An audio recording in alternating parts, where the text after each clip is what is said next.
Okay, hello again, everyone, and welcome. I think we'll make a start. There's probably a few people who will still be joining as we go through the introductions. My name is Marika. I work at UnLtd, and I'm really pleased to be introducing today's webinar and our host, Steve Coles. Steve is a managing director at a social enterprise called Intentionality, community interest company. And they are a social enterprise and a well-being consultancy.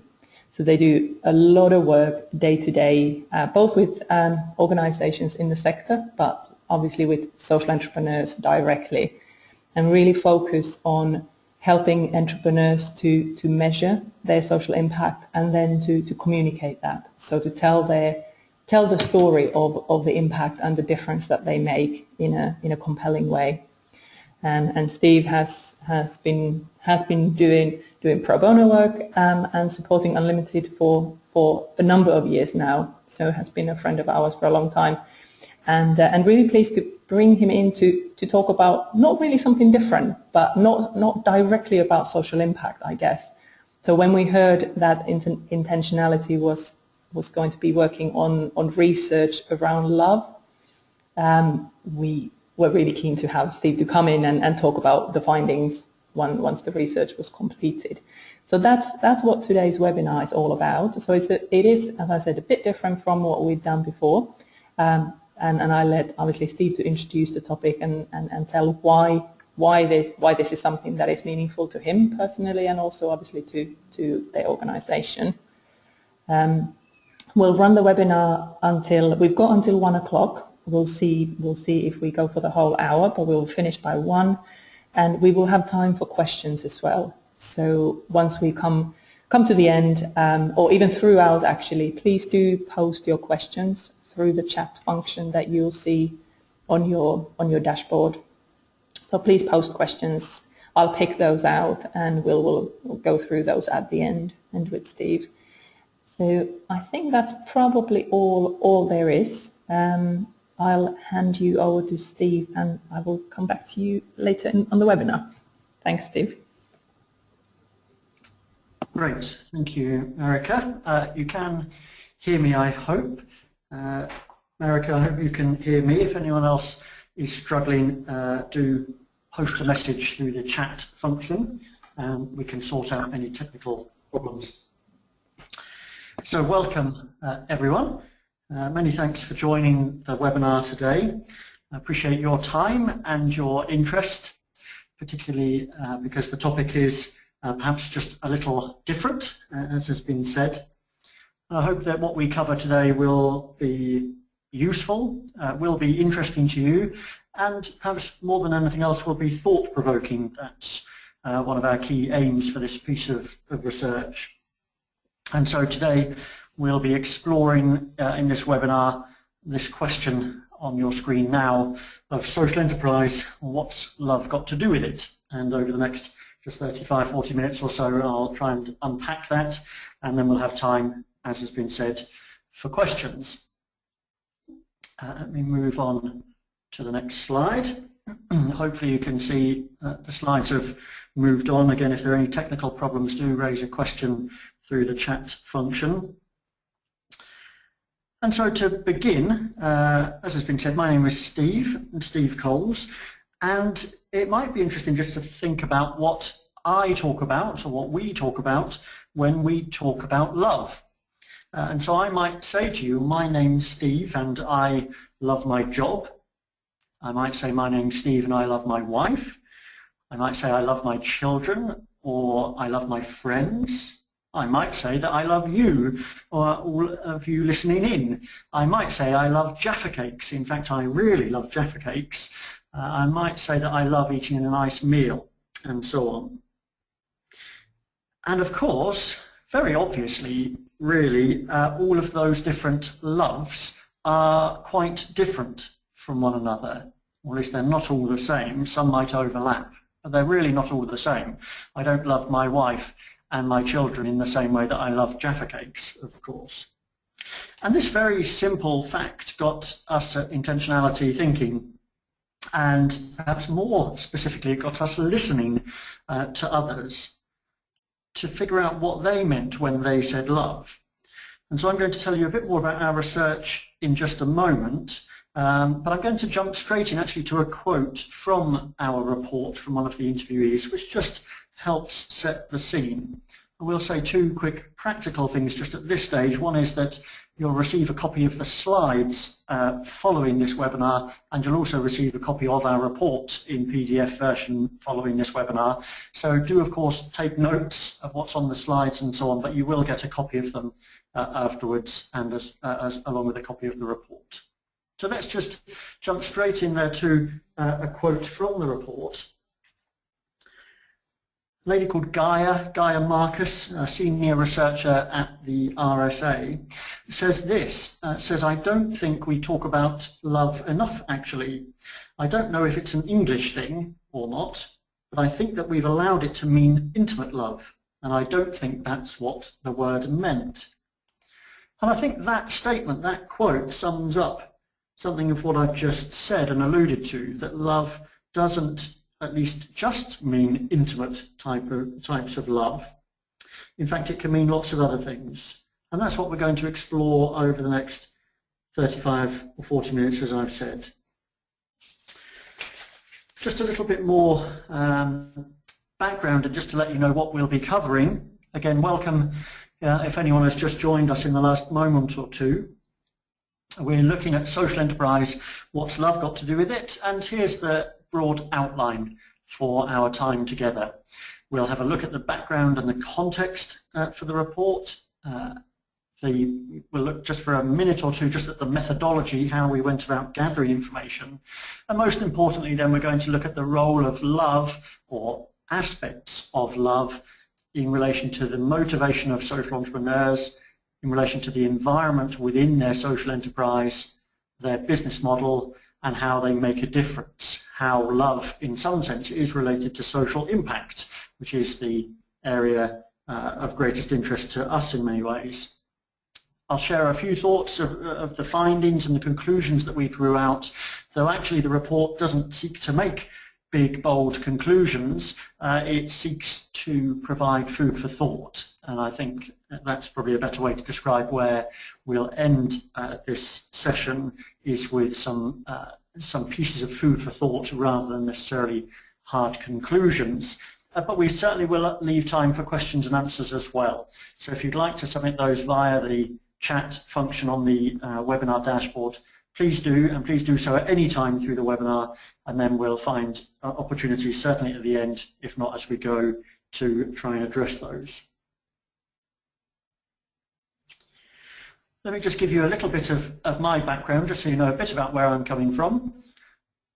I, like many entrepreneurs and lots of people I work with, juggle a number of different roles, and so I founded and I'm the managing director of Intentionality.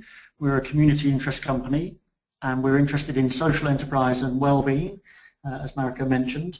And for us that means we're particularly interested in the kinds of enterprises that seek to increase their positive impact on the world, or on individuals and communities, seeking to increase the well-being of those individuals or communities. And we do that largely by providing social impact measurement advice and support, so that our clients can best understand the difference they're making in the world and can increase it. I've worked for 4 or 5 of the last 5 years for the Salvation Army in a part-time role, working to develop social enterprises to help the homeless back into accommodation and to help the long-term unemployed back into employment. And then I have a number of other advisory roles. Perhaps most importantly, and I shouldn't really put it at the bottom of this slide, I'm a husband and a dad to 2 boys. So that's a little bit about me and the things that I get up to. In a moment I'm going to ask you a question, just to brace yourselves for that, because we're going to get you involved through this webinar as well. But firstly, here's just a little quote just to get us thinking. Again, really this is just to explain a bit of the personal motivation for me, that I came across this author, this thinker, Umar Haque. I came across him first on Twitter. Those of you that are on Twitter, I recommend you follow him, although he does tweet a lot. But Umar Haq is a very interesting guy in thinking the world of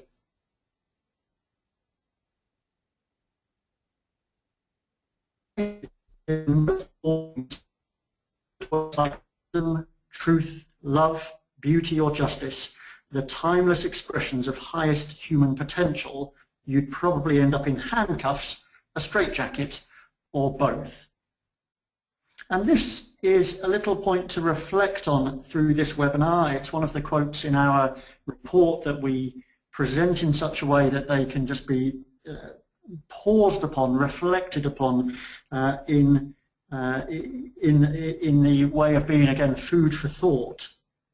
So we might just want to reflect on this, but I put it here just to say this is partly my personal motivation, that I feel very frustrated that the uttering of words like wisdom, truth, love, beauty or justice and so on isn't day-to-day part of our business experience, institutional or organisational experience, and that in fact in certain settings when I've said that we're conducting some research into the role of love, I've been looked at very, very strangely indeed. I haven't quite been arrested or locked up, but nevertheless those words for some raise eyebrows, raise questions about why they would be mentioned, about their relevance.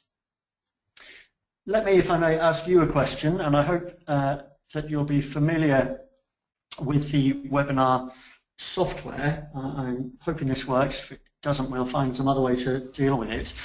In a moment, I hope you'll see a poll question. And the question is simply this: which of these words below do you most associate with love? Now, there are only 5 words here. That's partly due to the technical constraints of the software that only allows for 5 options, but that's fine. So in thinking about love, which of these words do you most associate with love? Passion, kindness, respect, empathy, or humanity? America, perhaps if you can launch the poll, that would be really helpful, and then we'll get the answers. Great, thank you, Steve. Let's do the poll now. So now everyone should have, and if you just tick the one that you think most mirrors your thoughts on this, and I'll just wait for the answers to come through, and then I will close the poll. Oh, it keeps shifting. Let's just see. I think it looks like most people have voted. Maybe one more. Okay, I think that's everybody. So I will close that, and I can read the responses. So 50%, Steve, said kindness, 25% said passion, and then 13% equally for empathy and humanity. Great. Thank you, America. That's very helpful. Thank you, everyone, for participating. And we'll have another one of those questions a little later. And that's very interesting, just to hear about how the word love is interpreted, or what other words we associate with love. Again, that's been very much part of our learning and our reflecting to see how different words create different associations for different people. And so 50% there saying kindness. I think that would resonate very strongly with the findings of our research, but we picked some of those other words to reflect differing opinions. For some, love is very much about a passion, a driving force for starting a social enterprise. Some of the words that we'll unpack a bit later that we couldn't include here just due to the constraints of the software actually are related to more of a feeling of almost of anger and of wanting to get something done in a state of injustice. So let's move on a little more. Great. So let me just give you a little bit of information about the background and the context for the research. We won't dwell on this too long because we want to get into the main findings, but let me just give you a little bit of background. And that's to say that at Intentionality, our hypothesis for this, the motivation for looking into this research, It's not just that love is a means to a commercial end. In fact, we don't think it's a means to a commercial end at all in many ways. But that actually love is, or could be in some expression of it, the reason why social entrepreneurs do what they do, or at least it is part of the reason why social entrepreneurs do what they do. We also suspect and hypothesize that love is pivotal to their method, to the method of the social entrepreneurs and their social enterprise in bringing about the change that they want to bring about. Or again, if not quite pivotal, then at least a part of their method. So it's part of the motivation perhaps and part of the method, and that love motivates social enterprises, social entrepreneurs to want to make the biggest possible positive difference to the well-being of individuals and communities. And let me just unpack that word, that phrase, well-being, just a little, because I'm going to refer to it quite a lot. Sorry that this slide has quite a lot of words on it. I've tried to slim down the number of words where possible, but this one just needs some time just to unpack to make sure it's a sense of the definition and the key elements of well-being. So well-being is a positive physical, social and mental state. It is not just the absence of pain, discomfort and incapacity. It arises not only from the action of individuals, but from a host of collective goods and relationships with other people. It requires that basic needs are met, that individuals have a sense of purpose, and that they feel able to achieve important personal goals and participate in society. It is enhanced by conditions that include supportive personal relationships, involvement in empowered communities, good health, financial security, rewarding employment, and a healthy and attractive environment. And so that for us is the pivotal definition, the foundational definition of well-being from which we start virtually all of our work. And without wishing to reopen the ongoing definition of social enterprise debate, we could spend hours just on that, let me simply say that I think a common thread across all the social enterprises we know is that they seek intentionally or unintentionally to increase well-being. An awful lot of the social enterprises we know are about empowering communities, increasing health, helping people achieve personal goals, making the environment healthy and attractive, creating employment, and so on and so forth. And so whether they specifically use the phrase or not, social enterprises seem to us to be about increasing well-being. We also see at the heart of this definition repeated mention of other people and of relationships and communities. Let's maybe come back to that in just a moment. And here, let me just show an image here. I hope you can read it on your screens. The text there sprayed onto the wall says, "The best things in life aren't things." And essentially all of the findings of numerous studies of well-being, quality of life, or life satisfaction as it's sometimes known, might be summed up with these few words. Not that I suggest that graffiti is the way to communicate these kind of messages, but ultimately the findings of numerous studies of well-being suggest that the best things in life, the things that are most important, that contribute most to our well-being, are not actually things. They're not actually physical, practical things. The best things in life are not toys, gadgets, cars, houses and so on, as nice as those things are. In many ways, of course, that's stating the obvious. We all know that in many ways, but sometimes we don't quite live like that. Let me just move on to highlight, of course, just one more that is particularly pertinent in relation to love, and that is to look at the writings of a researcher, writer called Barry Schwartz, who in thinking about well-being says that one of the most important factors in providing happiness, or high well-being if you like, is close social relations. That people who are married, who have good friends, who are close to their families, those people are happier than those who are not. People who participate in religious communities are happier than those who do not. And then most importantly, being connected to others seems to be much more important to what's known as subjective well-being, one's own perception of their well-being, than being rich. And so a connection to others, relationships to others, and if we're being a bit provocative, ultimately maybe love, being loved by others and the ability to love other people is perhaps the biggest determining factor in one's well-being. And this is all the background that got us thinking. This is the stuff we talk about with our clients all of the time, and things began to crystallize as we talked and as we listened. And so we wanted to formalize something of what we were doing and bring our findings together. So let me just share with you just 1 or 2 moments on the methodology, and then I'll tell you about the main findings.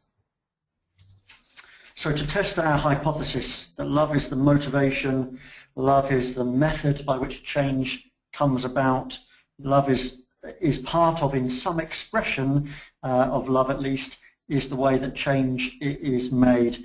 We wanted to dig into that, and we interviewed 11 different people between April and June of this year. We commissioned a chap called David Floyd, who's a writer, researcher, blogger in the world of social enterprise, to conduct these interviews and to write up the report so that it would be objective and well written, and I hope it is. I hope you think the same when you see it. And we interviewed, David interviewed these 11 people over this period of time, including social entrepreneurs, of course, but also a handful of commentators on the social enterprise world or experts in understanding the world of social enterprise and social impact.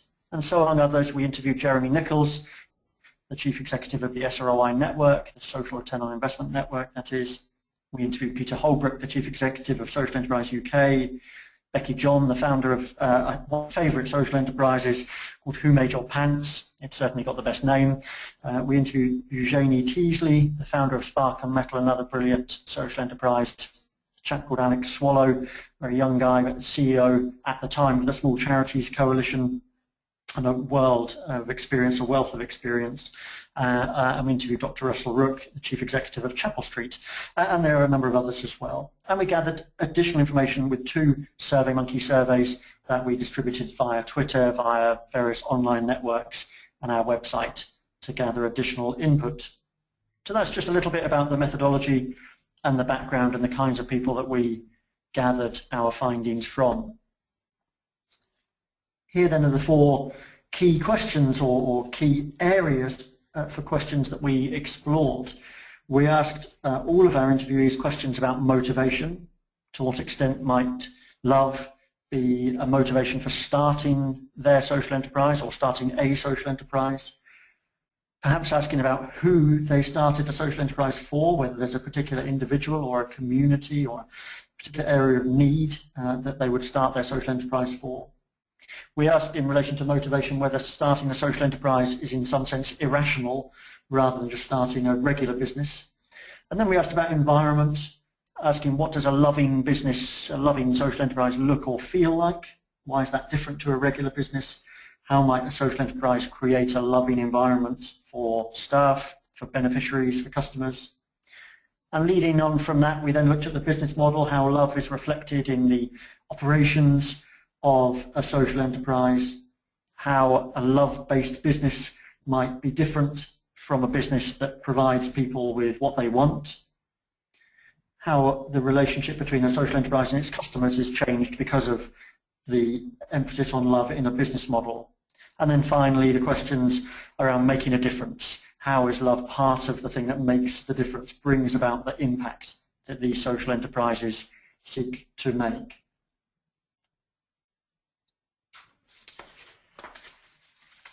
Before we get into those areas in depth, I'll just pause again for a little point of reflection.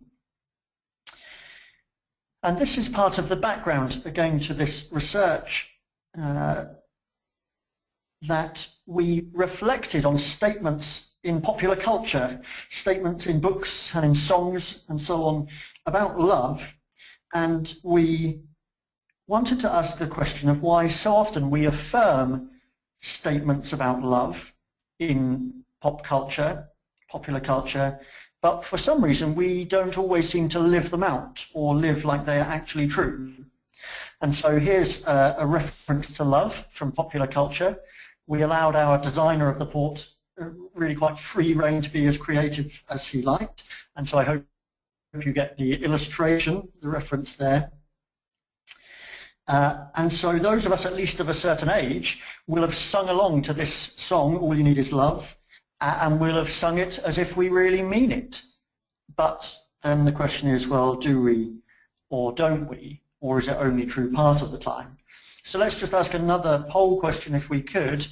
The question is simply, in thinking about the statement, all you need is love, the question is that true?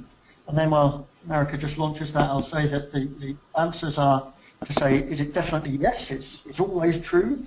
Perhaps it depends on what we mean by love. Perhaps it's only sometimes true, and perhaps it's never true. It's definitely not true. So we'll just launch that poll if we could and see what you think. Yeah, thank you, Steve. So the poll should now be up, so everyone can pick your answers. Oh, there's a real split. Let's wait for a few final ones to respond. Okay, I think we are there. So I will close. Everyone has voted. So, okay, so we've got a split across all. So we've got 20% say definitely yes, 40% depends what you mean by love, 40% sometimes, and 10% definitely no. Right. Thank you, America, and again thank you everyone for participating. Of course, there's no right or wrong answer. The majority there going for the response depends what you mean by love, and that's absolutely the point, I suppose. That's an interesting response in many ways, though it's also interesting to hear that 20%, 1 in 5, believe it to be absolutely true. And then, of course, the spectrum of opinion across the board as well. So interesting stuff. Again, no right or wrong answer. Interesting to just get a sense of what you listening in feel about this. And of course, as I say, depends what you mean by love. Is it the love we have for wives, husbands, children, food, the outdoors, and so on? The kinds of love vary quite extremely, but are limited by our English language of only really having one word for love. Let's get into some of the main findings just for the next 15 minutes or so, and then we will take some questions and answers. And so let's look then at this exploring of the role of love in those different areas, the key questions that I outlined earlier. And so firstly, to start with motivation, I'm going to just describe a few findings under each of these bullet points you can see on the screen. I'm going to quote directly from the report and from those that we interviewed, because it's their thoughts and their experience that really add a great deal of value to this research and offer the greatest level of inspiration, perhaps, challenge, perhaps, certainly of food for thought. So in relation to motivation, we started by just thinking about why anyone would start a business. And part of the background is to say that in May of last year, May 2013, the RBS Enterprise Tracker asked people starting a new business in the UK to explain the most important reason why they were doing it. 90% of respondents, this is of course to starting any kind of new business, 90% of respondents said that it's about supporting me or my family financially. Of course, absolutely nothing unreasonable about that, but it strikes us that social entrepreneurs perhaps do it for a different reason. Of course, it's important, as I say, to support themselves and their family financially, of course it is, but to see whether there's actually another, perhaps more overriding, overarching motivation.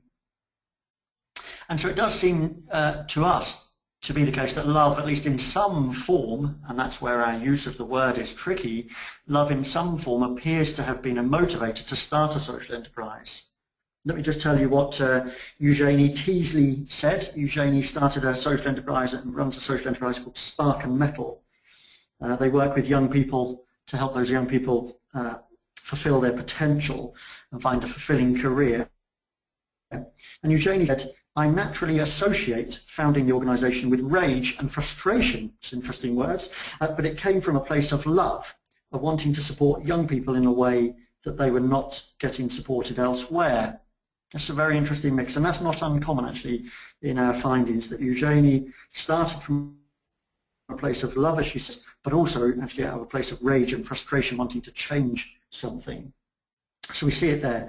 A chap called Ben Atkinson-Wills, in fact, runs a social enterprise called Active Minds that has been supported and is still supported by UnLtd the last couple of years. A really brilliant social enterprise. For him, it was a bit different, this motivator to start. For him, it was love for just a specific member of his family that initially motivated him. Ben says in our research here, my granddad had Alzheimer's disease, and it was the process of caring for him that was the inspiration for the business. When I started, I never thought it was going to be a big business employing people. I was just going to make some products for my granddad, and then other people wanted them. Very interesting, that very personal, very small scale, very loving basis, perhaps, as the motivator. And then, as I mentioned just a moment ago, one of our other findings is that love and, to some extent, rage, or at least a discomfort with the system, a sense of injustice, appear to go hand in hand for at least a number of social entrepreneurs. Let me just give you a couple of quotes there just to illustrate that. Jeremy Nichols, the chief executive of the SROI network, the Social Return on Investment Network, uses this methodology to understand and communicate social impact. Jeremy said, I think what motivated me was anger with the state of inequality and societal dysfunction. It's that anger which is a motivation, much more than love.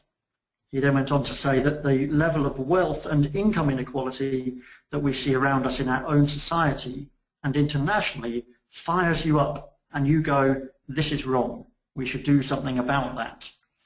And again, that's not uncommon. So love and rage, or love and a sense of injustice, going hand in hand. I'll just give you one more example, this time from Becky John, the founder and managing director of Who Made Your Pants. And she says, again, that combination of love and rage was very important. She says, I think it was huge, actually, for me. One of the motivations was having found out about a global trade practice in the garment industry. It wasn't just logical, it was a heartfelt emotion. They were real people who were really suffering at the other end of it. And so in finding out about those global trade practices in garments, Becky was motivated by tackling the problems, by tackling the injustice. And then on social enterprise as an irrational choice, well, if, and it seems to be the case that something like 20% of all startups go out of business in the first year, and 50% of businesses, startup businesses, will go out of business within 3 years of startup, it's clear that running a business is difficult at the best of times. And so why make it harder by choosing a social enterprise model? Well, we asked our interviewees about that, and I'll just give you one or two examples of that. June O'Sullivan, the chief executive of the London Early Years Foundation, or LEAF as it's sometimes known, the London Early Years Foundation. They run 24 nurseries for young children in and around London.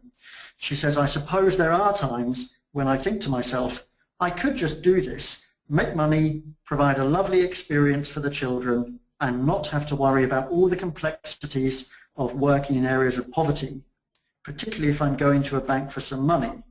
But it always goes back to the original question, what's love got to do with it?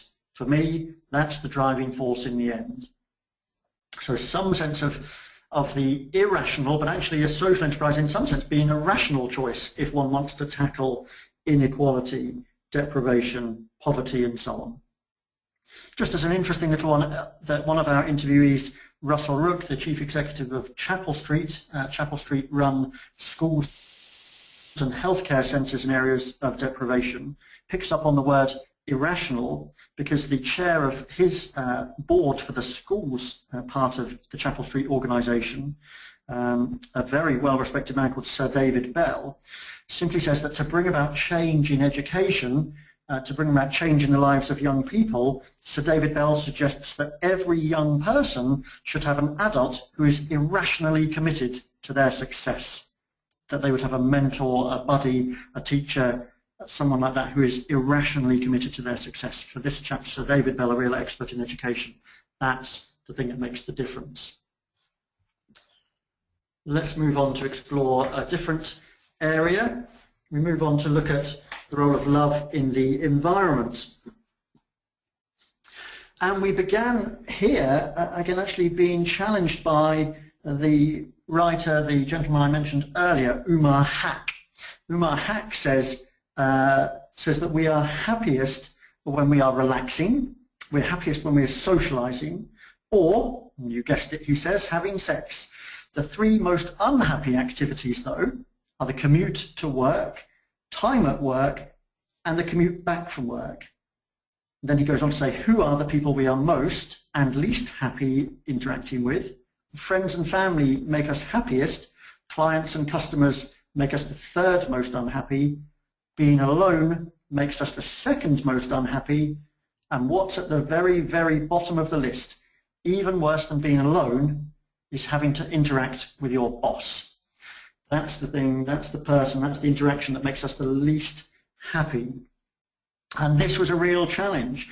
And so I was interviewed for this research as well and said that this is again a personal motivation for me to think about the impact of our organizations, not only on the beneficiaries or customers, but on the staff, to think about internal impacts as well. Because if the possibility that my employees, my team's time with me is their least happy experience, is a real eye-opener, a real shocking possibility that I really don't want to be the case. So we thought about the where, the when, with whom, how work can take this on board to create much more positive environments, helping people to flourish.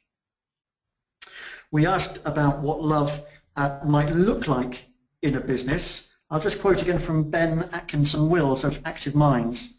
And this is one of the expression of what love looks like in a business. He says we are a very open business, so people have a lot of responsibility and we share ideas and push that out to our clients as well. Any research we are doing or any information we discover, we like to share with our clients so that they can benefit from that as well. Very interesting. This became a common theme of our findings as well, that love-based businesses tend to be very, very sharing. We then thought about ownership and what a culture of love expressed through ownership would look like. We interviewed Celia Richardson, Director of Communications at Social Enterprise UK. And Celia said, I think employee ownership is really useful. It relies on genuine engagement and co-production. They are the characteristics which mean customers feel the love.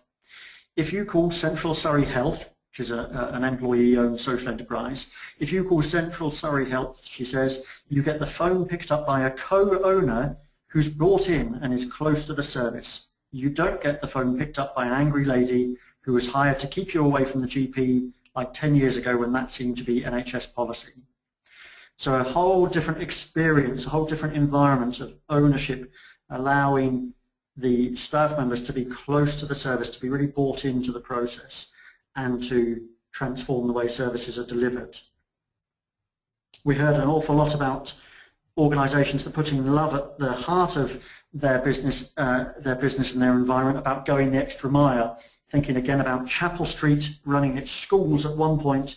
Chapel Street, the school team heard of a single mum in some difficulty, and her house was beginning to fill with clutter, was cold, was damp, could really do with being tidied up. And so a team from the school went out and did a sort of 30-minute makeover, if you like, on the house, clearing it up, painting it, tidying it up a bit, cleaning things up, and leaving it a much more positive place, not only for the mum but for the child who attended the school, so that the child would also have a much better environment at home in which to learn and to flourish. Absolutely above and beyond what a school is meant to do, but a really important expression of a commitment to helping young people in their education.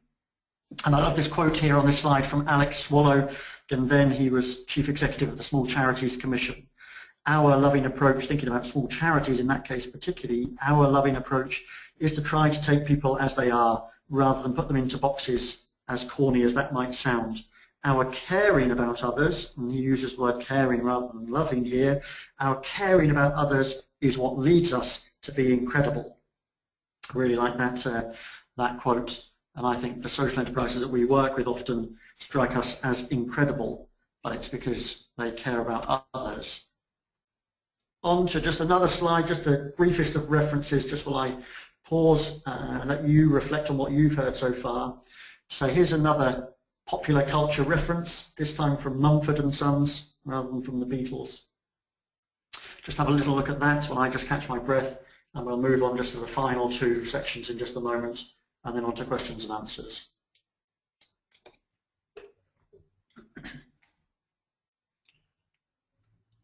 Right, let's carry on. So we thought about business models, and we thought about ownership again in there, and we've just talked about that. We could think about, again, different examples there in relation to ownership. Then Becky John at Who Made Your Pants described how they are an industrial and provident society. She says, quoting, "We're structured that way specifically because I absolutely didn't want people who weren't emotionally connected to the business to have any say in it. In my previous role, I sat opposite venture capitalists who'd be shouting into their phones all day long about £3 million deals. I didn't want them to have a say in what would happen to the vulnerable women my business was set up to support." So this ownership thing translates into the business model and who has a say. We regularly heard stories, as I mentioned earlier as well, of sharing, of having open data, of being very transparent. That was a common theme in the business model, not primarily thinking about intellectual capital as something to be hidden and retained, but actually something to be shared. We also heard stories about how this loving approach works out actually in a supply chain, just in the day-to-day operations of the business model. Let me quote again from June O'Sullivan at London Early Years Foundation. June said, "Our business model builds in the notions of passion, inspiration, admiration and enthusiasm in everything from the way we recruit to the way we lead. It's also the way we procure our services. I'm prepared," and she's the chief executive, "I'm prepared," she says, "to give a chance to slightly more expensive social enterprises rather than a highly competitive gardening company because of the element of love, for the passion they bring with them to the offer." Very interesting stuff. Celia at Social Enterprise UK said the same as well about building this love, this intent for social impact into the supply chain. And love for customers and members came out a lot as well.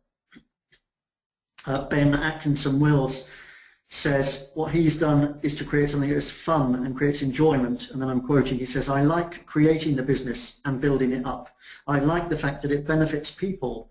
I like the fact that the business employs people and I am providing for someone else." And so that business model, creating employment opportunities, providing for someone else is really important. And then Gaia Marcus at the RSA just reminded us, in fact, that love in a business can in fact just look like competence, can look like great customer service. Gaia said love for a business looks a lot like competence. We forget how great competence is actually just doing stuff when you said you'd do it and in more or less the standard that you agreed. So sums it here that love is about an integrity, a competence around just doing what you said, how you said you'd do it, and when you said you would do it.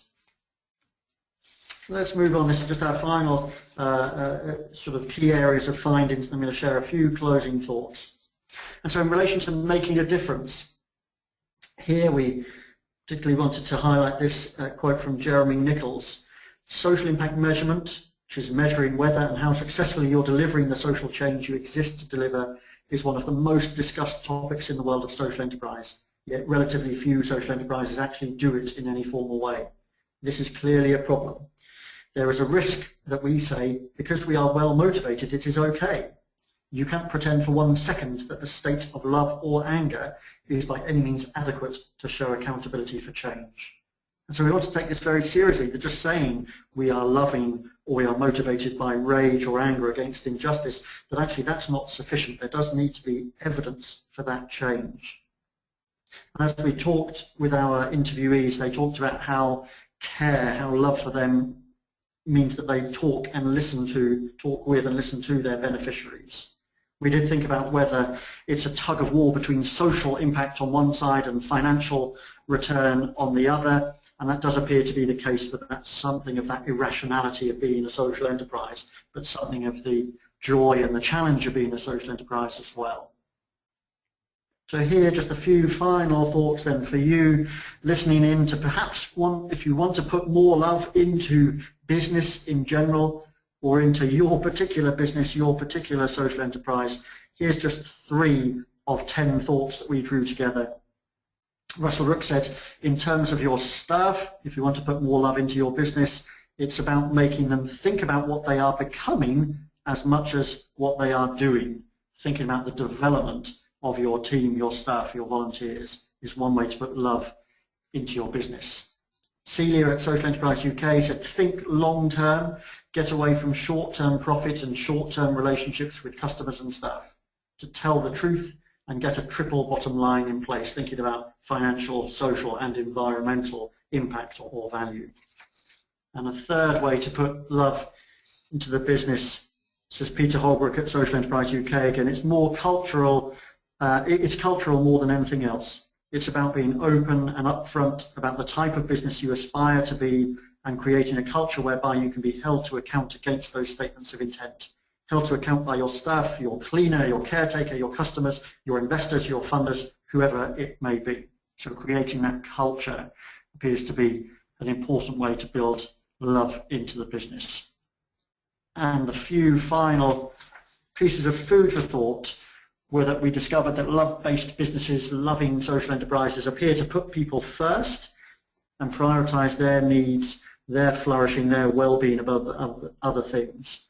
We noticed a consistent strand of saying that relationships are important. Being connected to one another is important, and important not only for the operations of a business, but for bringing about real significant social change. We saw, as I've said lots of times, sharing of findings, sharing of learning, sharing of mechanisms and methods is part of what goes on. And we noticed a very interesting interplay for social enterprises that have very scarce resources, and in a time of austerity where government resources, grant resources and so on are increasingly limited, increasingly scarce, that actually our social enterprises that we interviewed often make best use of abundant resources that are found in communities and in people, caring for one another, commitment to one another, volunteering, giving of their time and their energies in many ways. These things actually turned out to be abundant, not scarce, if only the opportunity to draw them out was there. Let me stop there. I'm going to take any questions or answers. I hope you found that interesting, but for the final 10 minutes or so, let's address any questions that you might have. We'll do this via the chat function, or the questions function in the webinar software. I'll ask Marika just to join us again. If there are any questions, please submit them now, and then we can do our best to respond to them. And as we've said, we'll be finished by 1 o'clock, if not slightly before. Thank you, Steve. That's really great. We can we'll wait for people to have a little think and let the content to sort of start to sink in. I think it's probably one of those ones that it will sort of stay with people and might raise questions after the webinar as well. So what I'll do, if you're happy, Steve, when I send the follow-up email, I'll copy you in so that people have your email address in case they want to come back. Of course, it's fine. I'll just change my slide actually and put my own contact details are here as well. But yeah, please do that, Marika. And then, as we've said, anyone with any questions, please do ask them through the chats function in the software now. Yeah. I wondered actually, Steve, I sort of just from sort of listening to some of the quotes and from the social entrepreneurs in particular, and it sounded like when it came to the motivation, love or that frustration, like you mentioned, was definitely there as a quite a key driver. I wondered if anyone reflected then on any challenges around sort of keeping the love in there when they run their businesses and in the way that they treat all of their stakeholders. So I'm assuming that yes, love will always be a sort of real thread, kind of the guiding thread for any social enterprise. But when it comes to the sort of challenges between the needs of your beneficiaries, the needs of your suppliers, your staff, the environment, was there any commentary on sort of how easy or difficult do people find in treating all of those stakeholders lovingly, if that question makes sense? It does. Yeah, that's a key part. That's sort of the thing we explored under this phrase, the tug of war, whether there are sort of tensions that actually, in some sense, cannot be resolved because you sort of move on one and the other moves in the opposite direction. Yeah. I think the only thing I can say is it was certainly a repeated experience, but actually the response to it is just, from our findings, it seems just to be honest that it exists. Essentially not to suggest there's an answer to it or that there is one way to do it. It's actually just to acknowledge that that tension exists. That's the amazing privilege and the incredible challenge of being a social entrepreneur or running a social enterprise. So it's more just an honesty to say, look, that's the way the world works in the world of social enterprise, that we'll try to give more here, invest more of our profits over here to create bigger social impact, but it goes against our ability to raise greater financial resource perhaps and vice versa. So I think it's just an honesty that is helpful as a description of the world of social enterprise and figuring out a way to exist within that. There isn't one answer, I don't think. No, thank you. Thank you. And I wonder if there's anything, I guess this kind of stuff always starts with individuals and from the way they behave and the way they treat people around them. But I'm really interested in thinking, well, wonder how you could bring this into workplaces more.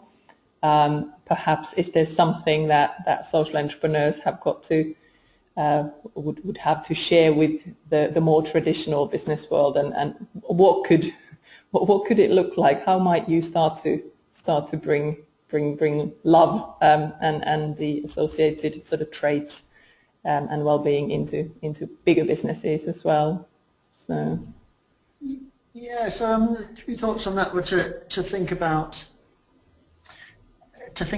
who is impacted, if that's a word, by any business, and just to begin to think about those different stakeholders, as we might think about them, different beneficiaries, different customers, different suppliers and so on, and to think about what they experience, but in relation to being somehow impacted by that business, whether that be a big private corporation, whether it be a social enterprise, a charity or a public sector body or anything else.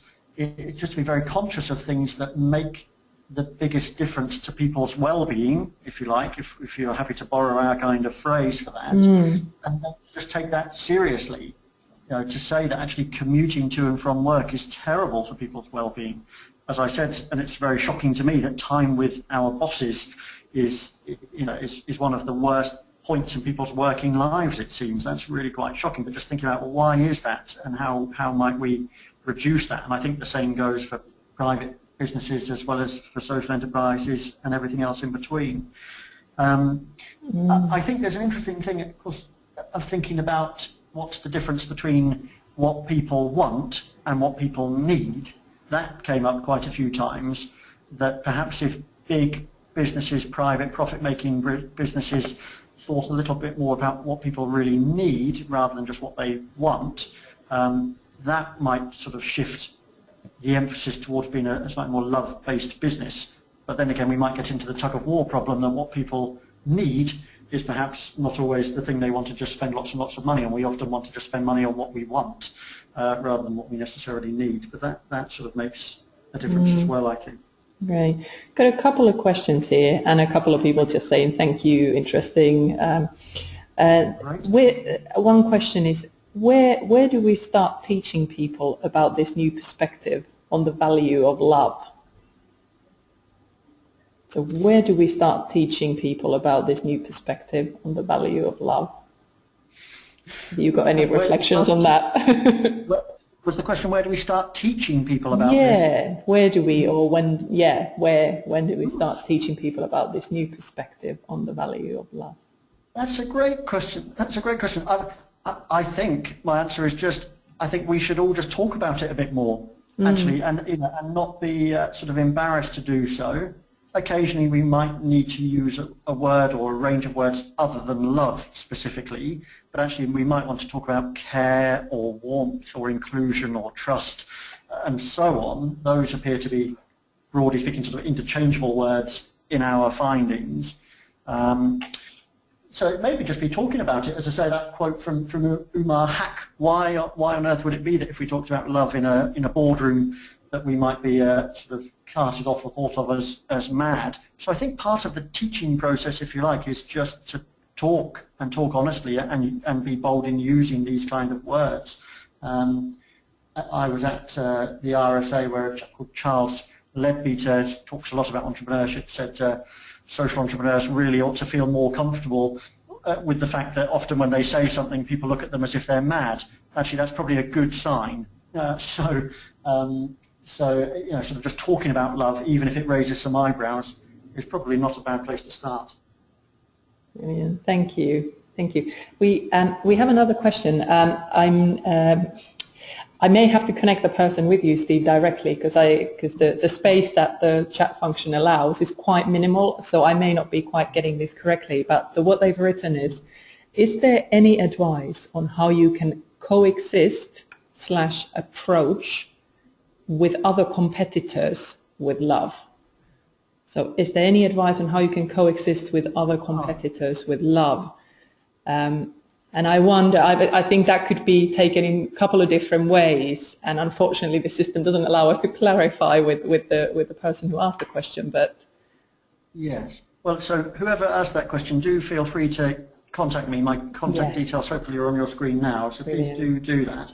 I mean, I think if I understand at least the beginnings of the question, how do we coexist with competitors and so on with a sort of a loving type of business model?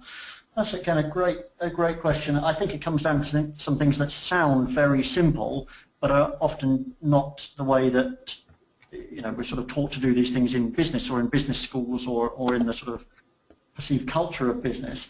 So I think how do we coexist with competitors? It is, as we repeatedly saw through our research, to adopt a much more sharing, a much more open attitude. To say actually, you know, can we just meet in person, perhaps meet over coffee? These are all basic, but really quite substantial in changing the position from competitor towards collaborator. We're, you know, or as the phrase sometimes goes, from sort of fighter to lover, which is more appropriate for us perhaps. But you know, meeting people in person seemed to be a common theme. Being very open about this is what we're trying to do. Can I learn anything from you? Can you learn anything from me? Can we share resources, share information? It sounds quite nerve-wracking because it sounds like you're giving stuff away to your competitors. But I think our sort of findings suggest that actually there is incredible value because you begin to develop a much deeper, better relationship with that so-called competitor, and you discover that actually there's much more room for collaboration than there might have first seemed. So I think adopting an area of sharing, mustering the trust that needs to come with that, because sometimes that, you know, that won't work out well perhaps, you know, so there is an element of trust in there, but my suspicion is that it works out better more times than we might think. Great, thank you very much. I think it's 1 o'clock now, so we'll bring the webinar to a close. And when I just saw the person who asked that question, Steve, has said thank you for the answer. That has really helped. So you got it just right. Maybe it's just me who had slight trouble there. So that's perfect. So thank you everyone who joined in and listened and participated, and thank you, Steve. Unless you've got any final words, we'll close the webinar. No, just to say thank you everyone. Thank you, Marika, for the opportunity, and thank you all for joining in. Brilliant. Thanks again, and have a lovely afternoon, everyone.